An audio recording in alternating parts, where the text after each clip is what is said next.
Hey there, this is Atul from Team K29 Academy, and in this video, we're going to look at how to create and connect a virtual machine on Azure. And I'm going to focus on how to create a Windows machine, but the same steps with minor modifications can be used for the Linux creation of a Linux or different flavors of Linux machine separate. Same video can be used, but we are going to create another video on creating or using how to build for a Linux type virtual machine. I'll give you the background in terms of, so scenario is if you're deploying any application that needs a virtual machine, and the virtual machine comes under infrastructure as a service. So that's what we're going to create. Now this is typically the guide will look like. I'm going to cover introduction, which you'll see that in a minute, but then we'll also look at the documentation link that's being covered, or it'll be useful if you want to go a little bit deeper in order to build this lab, as well as further reading, you can look at these documentation link. We'll also cover the prerequisite, which will help you to understand if we expect you to know those things before you come to this video. And if you're watching that, maybe finish it. But if you have not done those labs, I will highly recommend you go back and complete those labs before coming into this lab. We'll then look at how to install or how to create a virtual machine, configure it of type Windows, and then how to then create to this virtual machine. Now, when you're creating, you could be either on a Windows machine. Majority of our customers come with a Windows laptop. They connect. There is a tool called Remote Desktop Client that comes by default with Windows. But some of you guys might be using a Mac machine, a Mac laptop, and Mac doesn't come directly with a Microsoft desktop client. So you'll be needing to install a desktop client, an app on Mac if you're connecting from Mac to a Windows running on cloud. We'll cover that. Now, also we'll look at how to reset a password. The common mistake people do is we'll see as we go. When you're creating a virtual machine of type Windows, you have two options. You can either use a username and password, and that's applicable for both Linux as well as Windows. You can either use a username and password, or you can use SSH key. And if you're coming from a Linux or AWS background or Oracle or Google background, you will only option is to connect using a SSH key for a Linux machine. And for Windows, you still need a SSH key to decrypt your password that's created by default. Azure is slightly different. Azure is you can create a username password, another method to log into this. You will see when I'm talking about. So if for some reason you forgot the password, you can reset that password using the method which I'm going to show here. And then finally, make sure you share your learning, because it's important to build your LinkedIn profile. So whatever you learn from this lab, make notes, and thinking like you are becoming an expert and what you need to teach to other. Like that, you prepare LinkedIn, because LinkedIn will be useful when you're preparing for interviews. That time it will come handy. And then also share it in WhatsApp group, because when you do that, I'll come to know that you're performing these labs, and you're making progress. It will also inspire others and keep you and others accountable by making progress. So these two things are important by learning. And finally, make sure you delete the virtual machine, because otherwise it'll eat up from your free tier, or if you're using a paid version, it'll eat up yours. So once you're done, either shut it down that VM, or preferably delete that. Will show that as well. Now, on that, when you're doing this, you will have some problems you might encounter, and majority of these problems are during connectivity of the machine.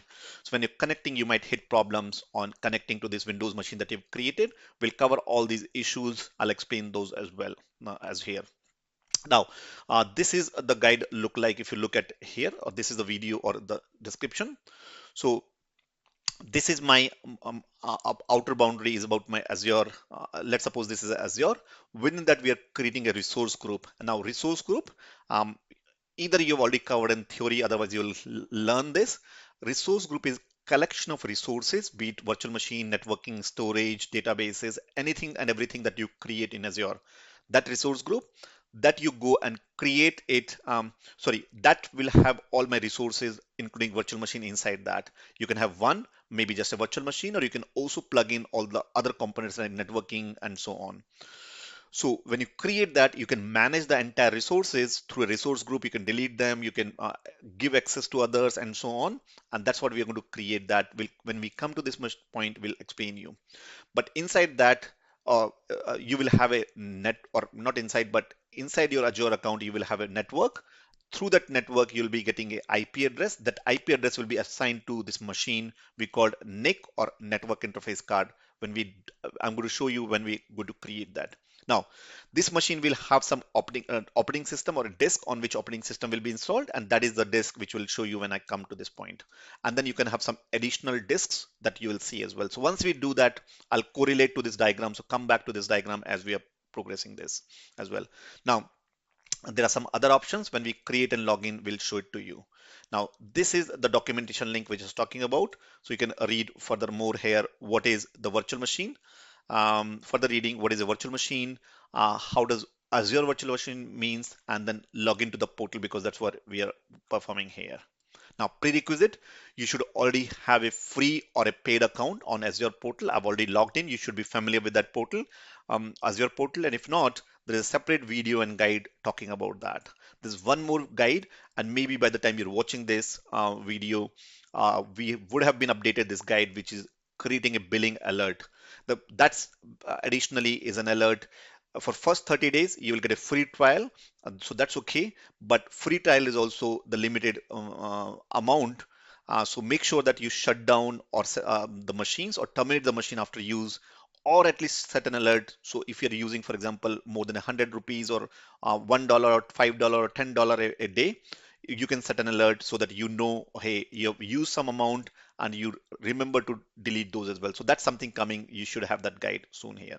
So the first and important is log into the Azure portal. I've already logged in, and then go and create this virtual machine. So I'm going to show it actually on the portal here. I've already logged in. I've used my colleague's login detail, and I'm here on this. This is where you'll see all these things. You can expand those. And this is where, let me show it to you, all the services. If you click on all the services, it'll give you the services are in a menu that we'll see in a minute. So these are different categories. This is where analytics, compute, containers, databases, and so on. So we should have explained this all portal, everything in a previous video where I talked how to create and connect to this Azure portal. So have a look at it again. Now we are going into this compute because that's what we need. We need my virtual machine, containers, sorry, virtual machines come under compute. So we'll go and click on compute here. That's one method. And from here, you will see the virtual machines VM. It's different. I think it's coming. I think it's a little bit slow for my internet, but you can, other option is you can go and search here and type virtual machine or VM or virtual machine. This is what we are interested in building here. So once this is, you go here. Now on this is where my all the virtual machines which are already there. Now there is a filter configured here. So you might have some additional machines, but they are not visible because you have some filters enabled that some users have reported in past. So make sure that filters are cleaned up if you want to see all your list machines. Now already have 3 machines. We are using these machines for my Kubernetes training, containers and Kubernetes. So we created a master node and worker node, but if you notice here, all of them are stopped, and these are all type Linux type and this size, which we'll see in a minute. Now, for you to create these machines, you're going to come here and say click on create here, and this is where you see multiple options. Now, this is standard virtual machine, but then you have a virtual machine with preset configuration. As name suggests, you can quickly go and check it out. This is a predefined configurations, for example, dev or test or a production environment. Then also it can see based on the workload type, it could be more memory or more CPU or more storage or optimized for what series, CPU optimized or memory optimized or and so on. So with the preset configurations, let's go back. And another one is a Arc virtual machine. You can read more on these things. Again, if you're doing it first time, if you're new, my suggestion to you is just listen and follow and complete all our hands-on labs, and then go for additional things like Arc or VMware solutions, etc. Now, Arc is used for hybrid setup that you probably might need. And then you have a virtual machine. This is a VMware. So if you're using VMware, you can pick up all your VMware based solution from on-premise and migrate to cloud. That's what you can do. Now coming back, this is what we are interested in, Azure VM. So we're going to select this Azure Virtual VM here. Now watch this thoroughly and then do the lab following the document parallelly. Now this is a subscription. Now in your case, subscription will be a free account. And let me show it to you one more by opening one more tile here and tell you what this subscription means. So subscription is a payment boundary through which basically it's going to, when you're creating a virtual machine, it's being used, it's going to be using the resources or money from that. And if it's free, maybe whatever your credit you have. So you can go and search for subscriptions, and you can have more than one subscription. In fact, once your free tier is over, you might upgrade them to pay as you go model. Ours, we are Microsoft partner. That's why it's giving us Microsoft partner network, which is my subscription. I can have more subscription. I can add more subscription as well here to see what if I'm eligible for that. Sometimes we get coupons, etc. So it's a free tier, pay as you go model, or Azure for student as well. So this is my subscription. By default, you should already have an active subscription for this machine to work. Now, resource group, I already mentioned to you about that. Resource group is a collection of resources. That's what I'm doing.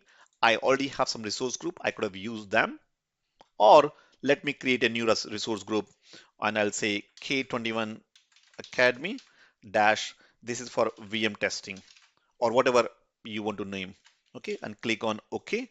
Now, while it's creating a virtual machine, it will also create a resource group, and within that, it'll create a virtual machine. Now, this is where I'm going to give a name of this virtual machine. You can give any virtual machine of your name here.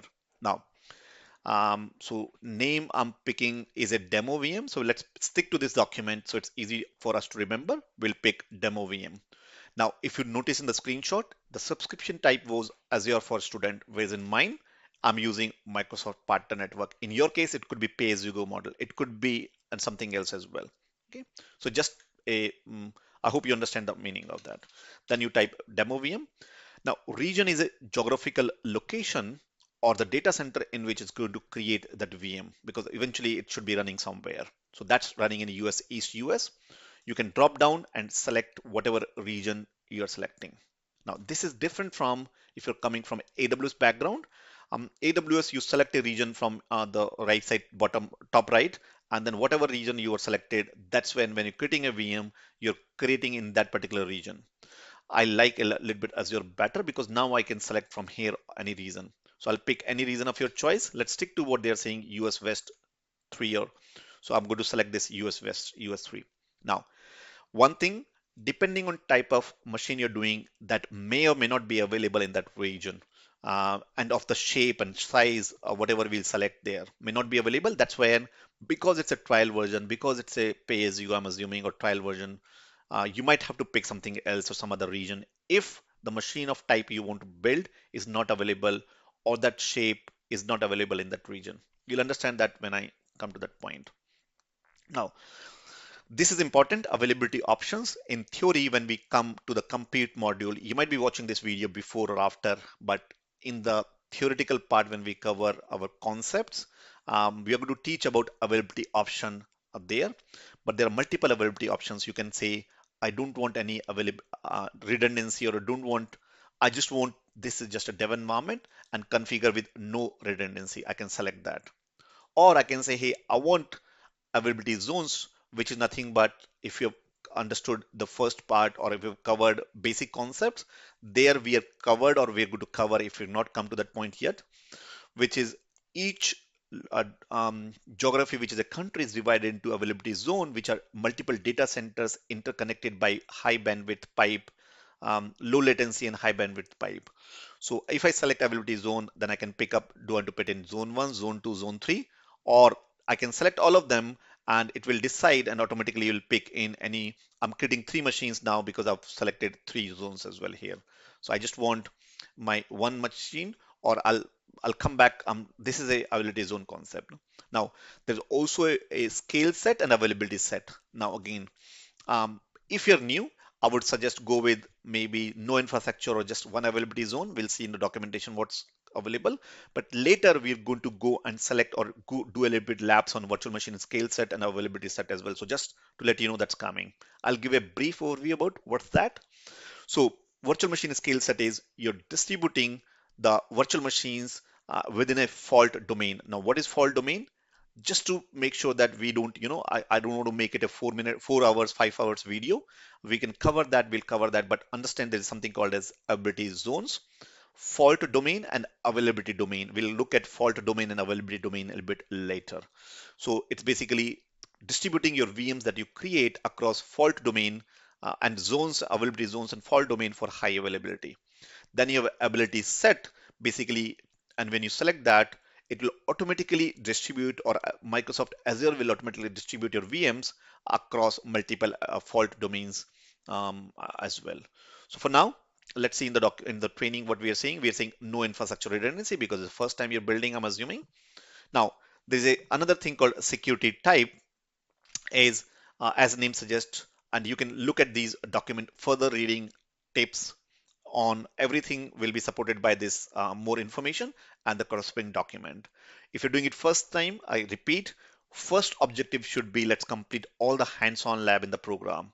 And then once you've done that, then you can come back and then go deeper into these additional things that you see here. So, by the way, every guide should have videos and video and a step-by-step guide like this. And we constantly keep improving and updating these videos as well as guides. So keep coming back. And if you notice anything which is screens changed, outdated, Microsoft keeps updating these things. Just come back to us. We'll update these guides if you notice anything. Now, security type, as I said, by default, there are different security types. So it will predefine and pre-install those security features, maybe a hardened operating system, maybe some patches, maybe some confidential type, more secure VM it can do. So we leave it to the default standard for now because this is, I'm creating a testing machine right now. Now, next, so far, is it making sense? Guys, if any point in time, if something doesn't make sense, make a note of it. By the time you're watching this full video, hopefully that doubt should be cleared. If not, come back if you watched, and if it's still not clear, make a note and ask in our WhatsApp group. We should be able to help you, or reach out to ticketing system. You have the ticketing system, so raise out the ticketing system as well, please.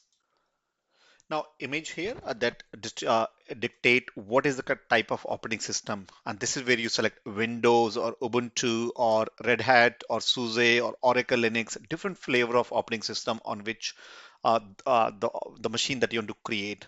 Now, here, if you would have been picking, like for example, you are in a Docker and Kubernetes training program, or later we're going to create containers Kubernetes, that's where you'll be picking Ubuntu type here 20.04.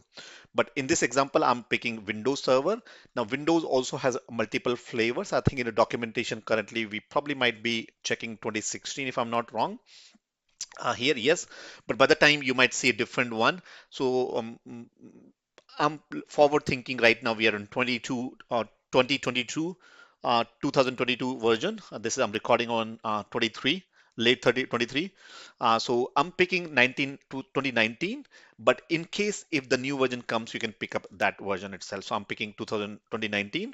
If you look at it, was saying something, but if image is not available, it will tell you that, hey, this type of image is not available in this region or this shape. So for example, if I say ARM template, it's unchecked, which means ARM 64 is not selected for 2019. It's only x64 architecture.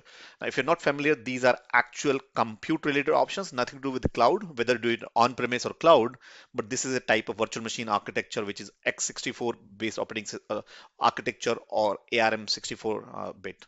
Now, spot discounts. So what happens is, if you can again read more, spot is, let's suppose this is mainly for if you're doing a dev environment. If Microsoft has capacity, they will provision you, but the minute they are running out of capacity, let's suppose more premium customers come, and if they see that they need that compute back, they might take that compute back from you, and they can shut down and use this machine for um, and give it to some other customer, not this machine, but the CPU and memory available on this machine. And but then if you select this, you get it cheaper, but then remember, it can be taken down anytime by Microsoft. So leave it blank right now because we're testing it for this purpose. Now, size will dictate how much memory and CPU you want on this. So these are different flavors. I can configure standard D2V3, D2S V3, which means it's a 2 vCPUs and 8 gig memory. I can configure 1 vCPU and 1 gig memory. This is for testing purpose. So let me select a cheap one as well here. And if you look at what I'm saying, yeah, it's saying 1 vCPU and 3.5 gig memory, 1 gig. I'll further smaller size because we just want to create and test it. I'm not going to do any processing on that. Now, if you see here, sorry, Now, this is where it's asking me what kind of a username password. Now, if you notice now again, instead of image, if I'm going to go under Ubuntu, it will give me possibly give me different flavors. So I have now either I can use SSH keys or username password because it's a Linux machine. I'm selecting a Windows. Let me go and Windows 2016 data centers. And again, here because it's a Windows machine, it's only giving me an option to create username and password. So let me go back and create 2019 and then I'm going to go and select a username and password. Now username password, typically you might forget some username password. You can pick username of any of your choice. I'm going to use Azure user so that I don't forget what my username was. But if you forgot the username password, you can always change. We'll show you how to do that as well. And set a password that works for you or that's something you can remember. And you go further down, this is important. Now, inbound port rule, which means incoming port. Now, by default, Windows type listens on Windows always listen on a remote desktop protocol. We are connecting through RDP and then RDP listen on port number 3389. That's why we need, if you want to connect, make sure you keep it open. Otherwise, if you don't select it, you will not be able to connect to this RDP port. Now, if it's a Linux or Unix type or like Ubuntu or any other Red Hat, then this is where SSH port number 22 will be coming handy, but we don't have Linux, so we'll not select. Now let's suppose you install a web application which is listening on port number 80 or 443 and you want to access the port number directly on this machine's IP, then you have to select these ports as well. I'll leave it default. 3389 is fine for me for now. Now, another thing is licensing. This is a Windows machine. It needs licensing, but and it's charge. That charge it's doing. If you look at here, I think we gave us a charge somewhere. 825 rupees, which is Indian rupees per month. Because I think my account is created in an Indian location, that's why it's giving. But let's suppose if you already have a license, on-premise license, you can use them in for cloud. And so you mentioned said that, hey, I already have a license, Windows Server license, and your cost will be further down by selecting here. So I'm not going to select it here. This here we'll leave it to default. And now there are other options on the top. You see you can select a disk, networking, management, monitoring, advanced, tags, and review and create. This is more than enough for you to click on review and create, but I want to show it to you other things that are available here. So we can click on next. Next is going to look at disk. Now I'll go back to the diagram which I was mentioning about here to you earlier. Disk. This is what I was talking about. There's a virtual machine. There's a disk which is associated by default comes with this machine on which my operating system will be installed and I can create some additional disks here. So that's what I'm doing here. By default, it's coming with a disk of 126, 127 gigabytes of disk. A default size, I can change that as well if I want to do more extra as well operating system type. Now, before that, I also have encryption at host, which means the machine to database, machine to this storage, this connectivity, machine to storage, this is encrypted or not. So encryption at host, I want to encrypt any data within the Microsoft Azure data center. If I want to do that, you can enable the disk encryption as well. Also, the data at rest on this disk is also encrypted further for additional security if you want. You can also select here what kind of a disk that you're creating. That's a premium solid state disk or a standard hard disk. Hard disk is always cheaper but slower compared to solid state disk. With the type premium is much more expensive and faster compared to standard disk as well. Again, I'll not select when we look at the storage type. There is a subsequent module where we look at storage. That's where we are going to go deeper into these things. Well, leave it default. Now this selection option is saying delete with VM. Yes, I want once VM is deleted, the associated disk should also be deleted. Now, key management is when I'm encrypting the data on this virtual machine, the encryption should be done using a key. That key is managed by all Microsoft platform managed, or I can create my own key management system, which is customer managed keys as well. Um, also, then also some ultra disk compatibility, and this is where I can add some additional disk and that disk could already be created in advance, or I can create and attach a new disk. And this is what I was talking about, this additional disk that you see here. these additional disks that say manage disk data 1, data 2, or your D drive or E drive extra disks that you see on your laptop. We leave it to default. We're not going to check anything. I'm just wanted to show it to you. Now, next is networking. And this is where networking is. I need, as a saying, this machine needs, which let me make it slightly bigger so you understand this. Yeah, so this machine needs a IP address, which is a network interface card, so that any connections can come into this machine or go out. So that machine, that network is going to be is created within a network which called VNet. Again, there will be a dedicated module about networking where we're going to learn all these important things. But for now, by default, it's creating a network of demo VM-VNet. By default, it's picked up a name. And this is my subnet range of IP addresses, which means /24, which is a 1 octet, 2 octet, second octet 8 and 8. These three are going to be static, and from 0 to 255 is the next octet. Now again, this is CIDR notation. Don't worry about it. You won't understand it right now if you're new to networking. In a networking module, we're going to go deeper into these things and you'll understand that time. But for now, assume you're assigning a subnet in which you have a VNet. Inside that, you have a subnet. In subnet, I'm assigning an IP, and that IP is of type public IP because I need to connect it over the internet. What is public IP? What is private IP? We'll cover that when we go later.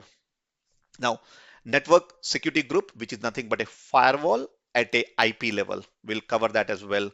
We are keeping it basic. Later, once we cover networking module, you understand, we'll cover and go deeper into a little bit as well.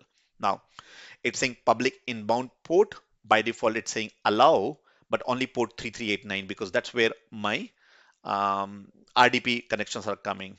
If it's been Linux type, I would have selected 22. By default, it would have selected 22 because that's what, in order to connect to SSH port, that's port number 22.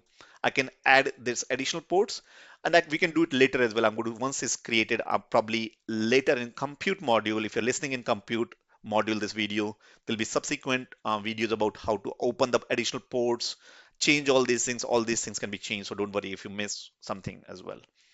Now, there are other things, load balancers. I'm not going to go deeper. I want to keep it minimal for now to understand while you're understanding these things. Then you can click, don't change anything, leave it to all default. Click on next management. This is about, for example, you can have a Microsoft Defender for cloud. In security module, we are going to go and look at Microsoft Defender. You can configure this Defender. In our subscription, which is an enterprise subscription, it's already by default protected by Microsoft Defender free plan.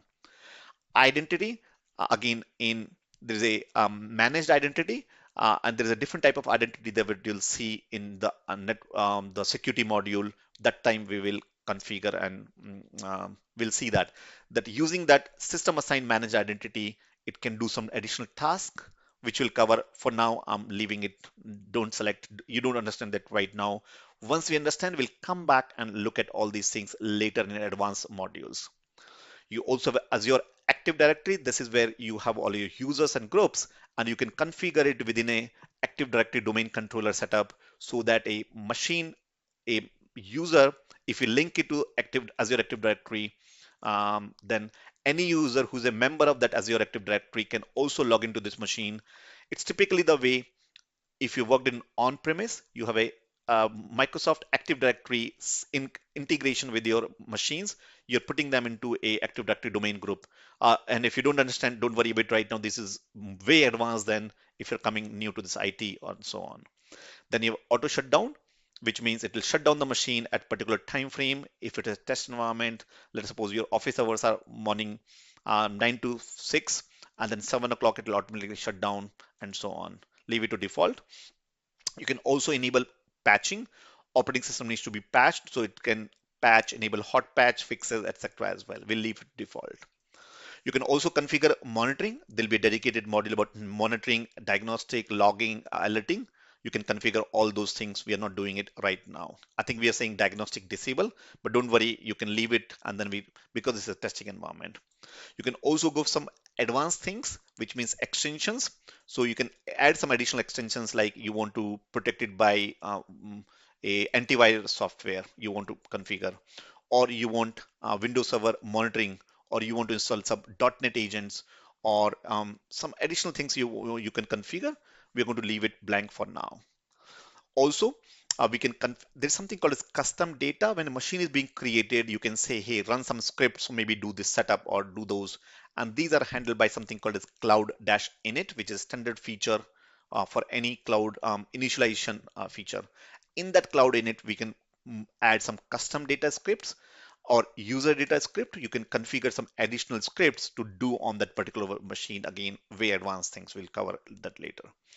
Um, Also, there's something called as dedicated host, which means by default, uh, underlying hardware or a machine on which this VM is running is shared by someone else. You are not the only um, uh, you are not the only tenant on that. It's kind of a flat where lease have multiple houses or multiple build one building, multiple rooms or multiple houses, each being shared by different tenants. If you want entire building for yourself, in this case entire host for yourself, you can have a dedicated host. That's again, we'll cover that later as well part. Now, I've found it is very important from a proximity placement group.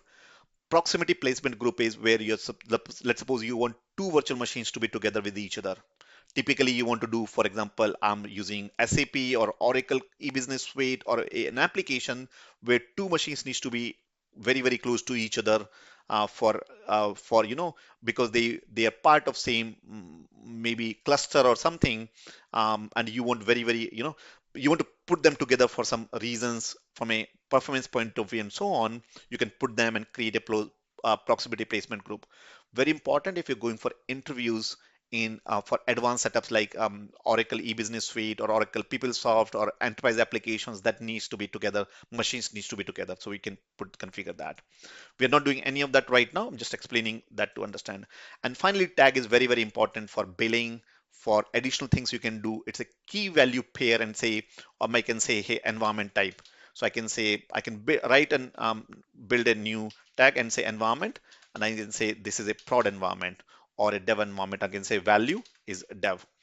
And resource, again, what kind of a resource is it? I can filter it based on that.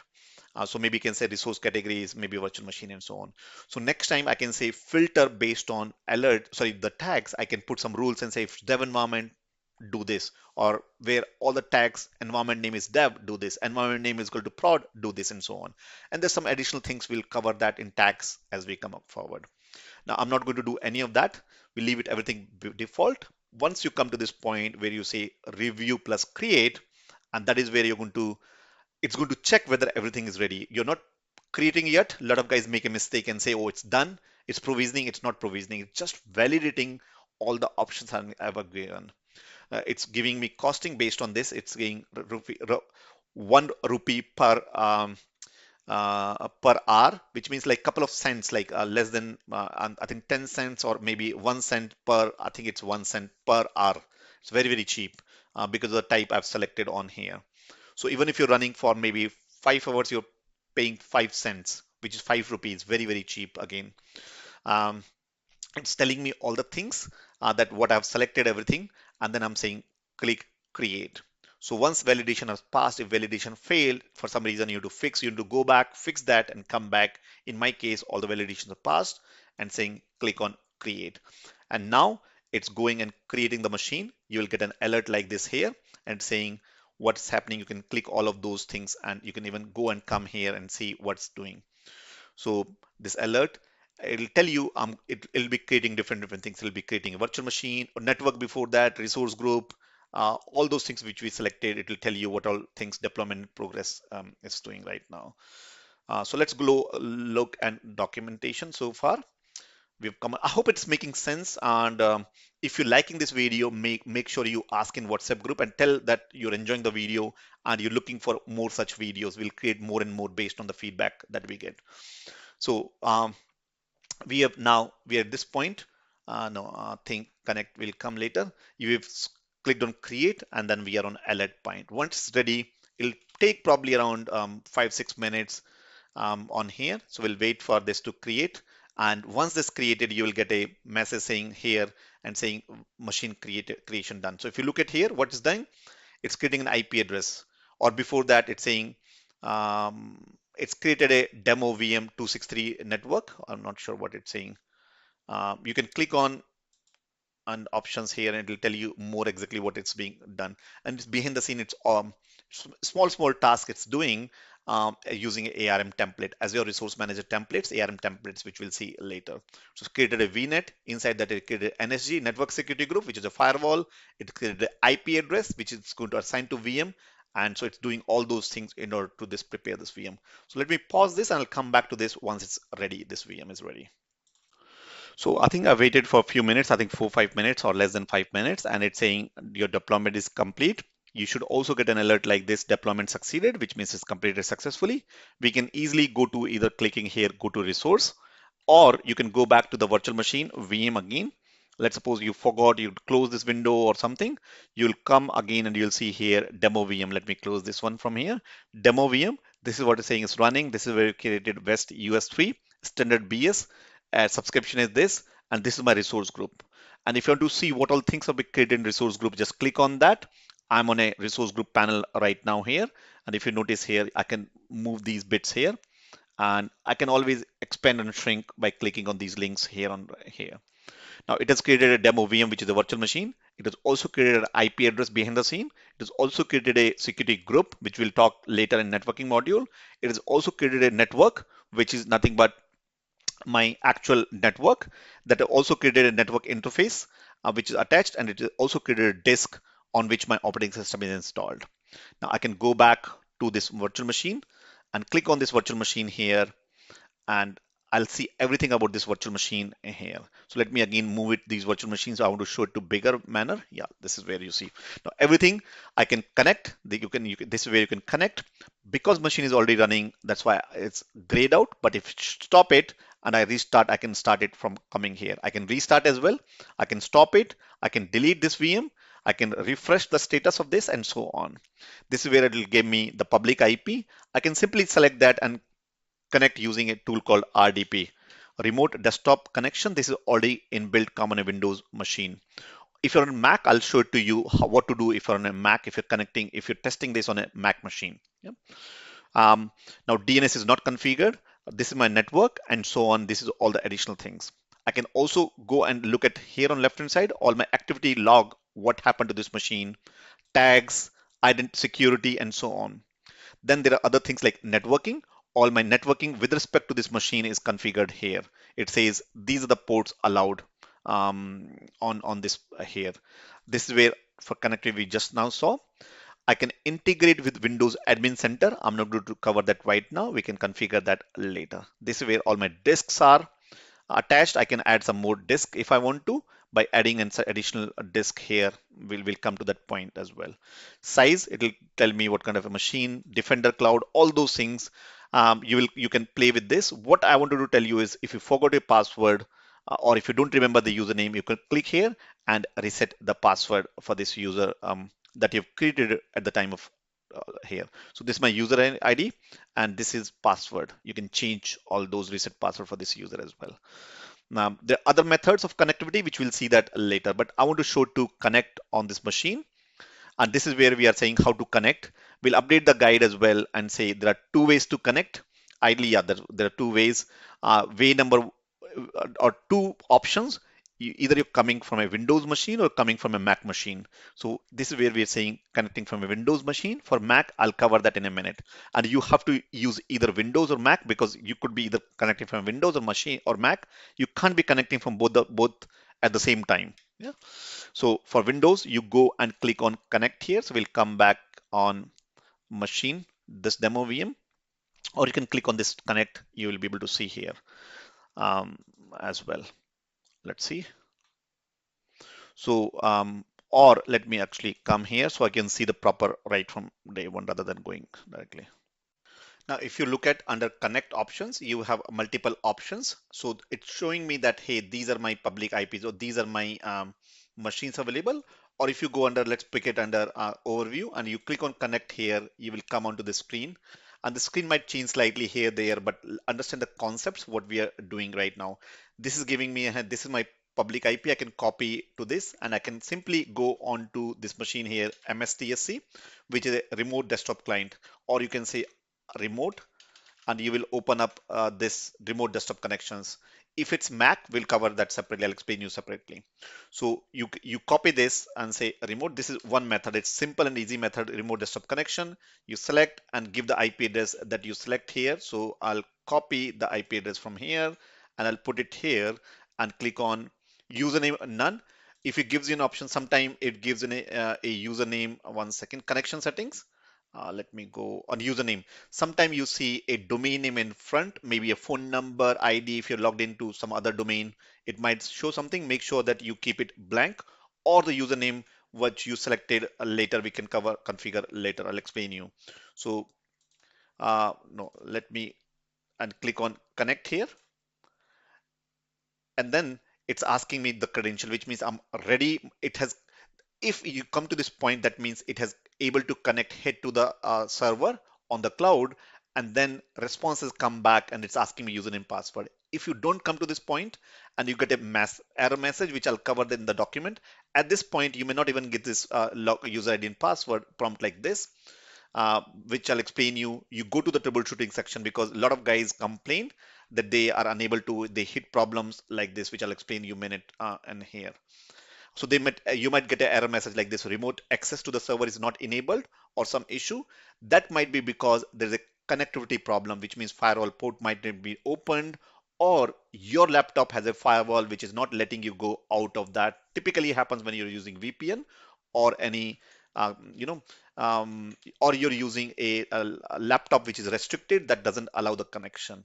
And this is where you type the username and password. I'll come back to this in a minute.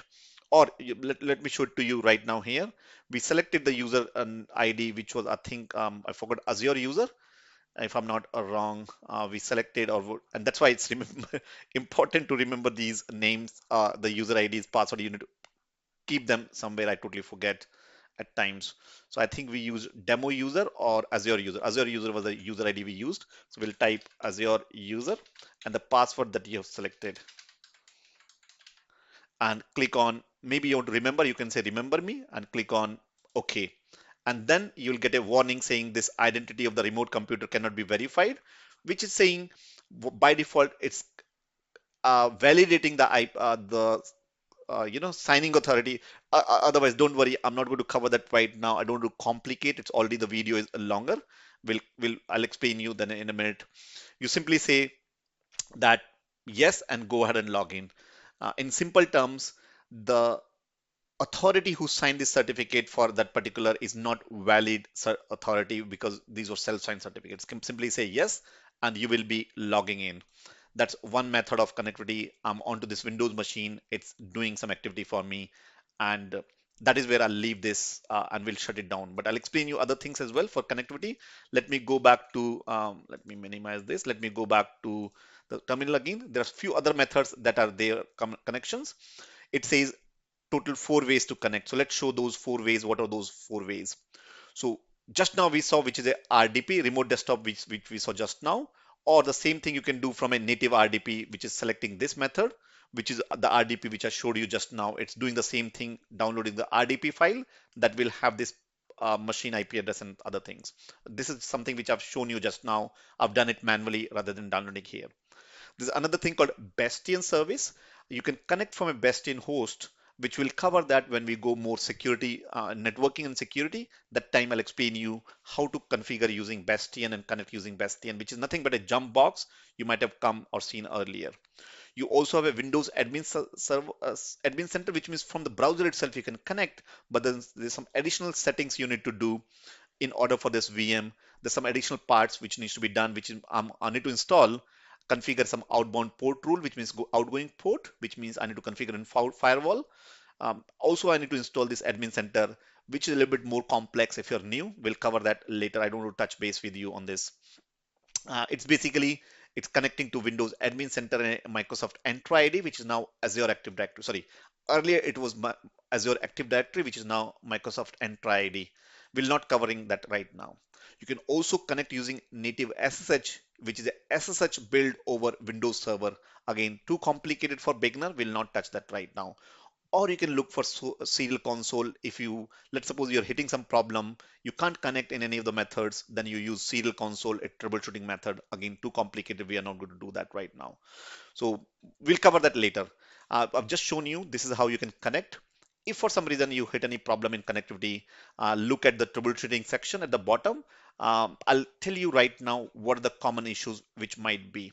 And the first and most important issue in troubleshooting is maybe the firewall, which we saw earlier, 3389, that's not being enabled. That's number one.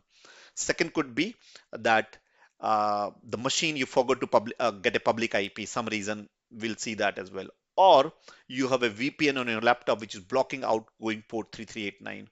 Or you have a laptop which is restricted, or an office laptop or something like that. If to identify problem like this, you can ask in our WhatsApp group, keep your machine up and say, ask someone else to say, hey, can you connect to this Windows machine? I've created a Windows machine. This is my public IP. Can you connect to that?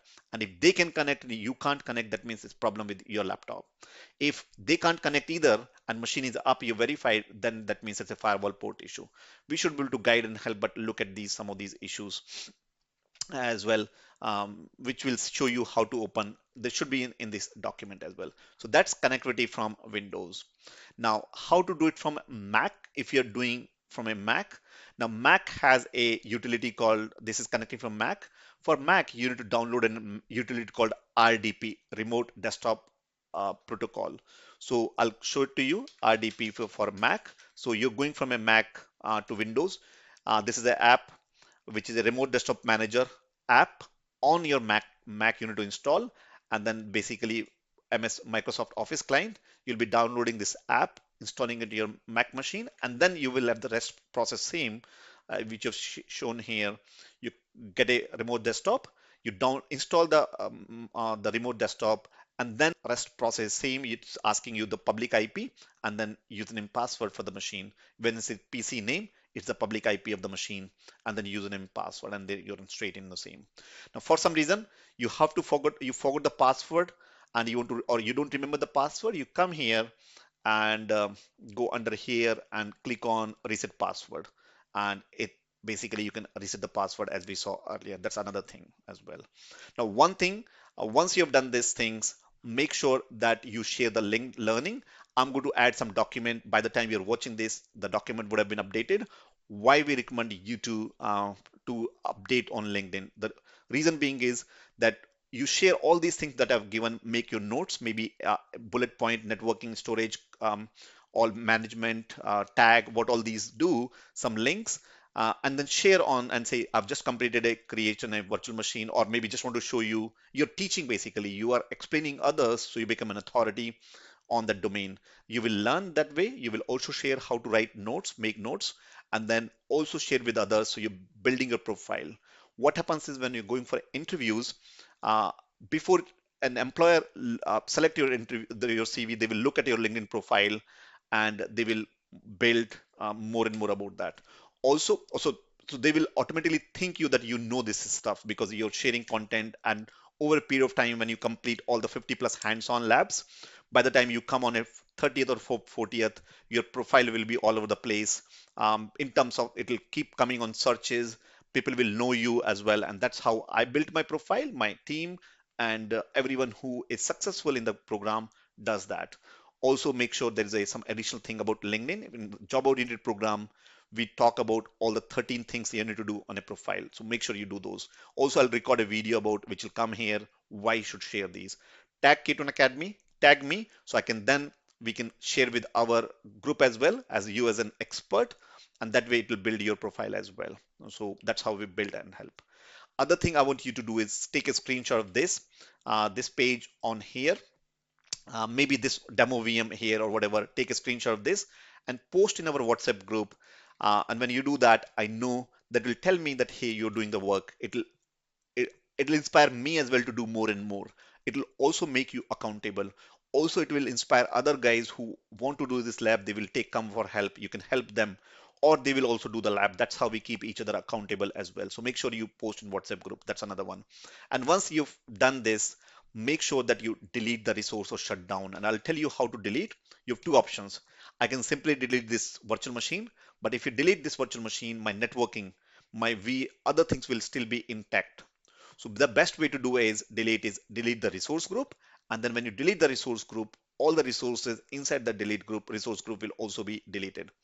So I simply go, this is the resource group, or you can search on from here resource group and search for resource group, and then that resource group which this is part of, which we created earlier. So I'll select this resource group and I'll simply say this is my resource group, yeah, and say delete the resource group. Um, so I'll say, and all the dependent resources, including hidden type, are also shown below, and it says dependent resources will also be deleted. Say yes, and I say apply the force delete for some reason. If I can't delete, or VM, it's in use or something, it'll force delete, and we copy paste this resource group name and click on delete and say delete.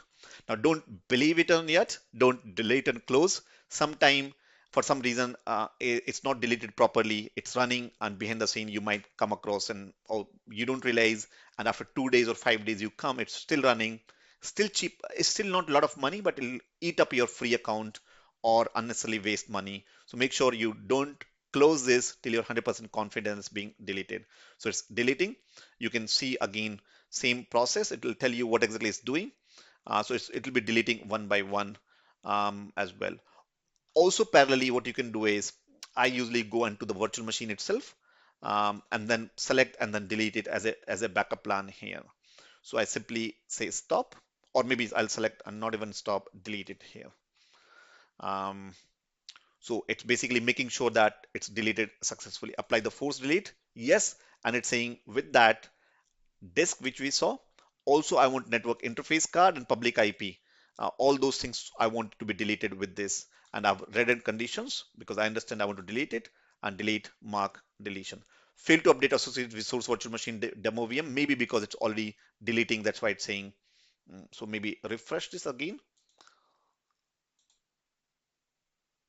And what I'm going to do is I'm going to go on to all the services. I'll come back again. I want to see on my VMs. I want to make sure that my machine is all deleted. So I'll come to virtual machine. Let me close this. And this is the VM. It's still running. Refresh it here a few times. And it's once this is deletion is done, then you are done with. So that's pretty much in this. Make sure you also look at the troubleshooting section, and I'll do a quick recap. You forgot the password, what you need to do as well. So just to do a quick recap on this, I know it's probably around maybe around 1 hour or maybe just under 1 hour, but I wanted to go as detailed as possible because I think it may be among the first few labs that I'm recording for you so that you can see the depth we go into and then you understand this end to end. By looking at the video itself, you understand this whole end to end process. Like that, we should have everything on a Linux machine. Linux, I might go slow or maybe go as detailed as which you've seen just now, but it's all complementing each other. But networking will be doing storage, databases, backup and restore. All those things will be much more detailed labs like this you'll be connecting. To do a quick recap, we looked at introduction, and this is what we built just now. I hope you're clear now. You were here and you connected to the public IP. While we are connecting, we had a disk, solid disk, we had a networking, we had a virtual network, subnet, machines. Anything that is not clear, go and ask in WhatsApp group. Say hi, you completed this lab, or at least you're clear with this lab if you've done that. Very, very excited to see you here. Just before we go, I want to make sure that it's being deleted properly because I don't would say deleted resource groups. So if you see now, the machine is gone now. So it's being gone now here. So that shows 100% confirm we're done. And with that, if you've come so far, well done. Go and post in group and I'll see you in another video. Take care. And this is Atul from Team K2 Academy. Take care and bye for now.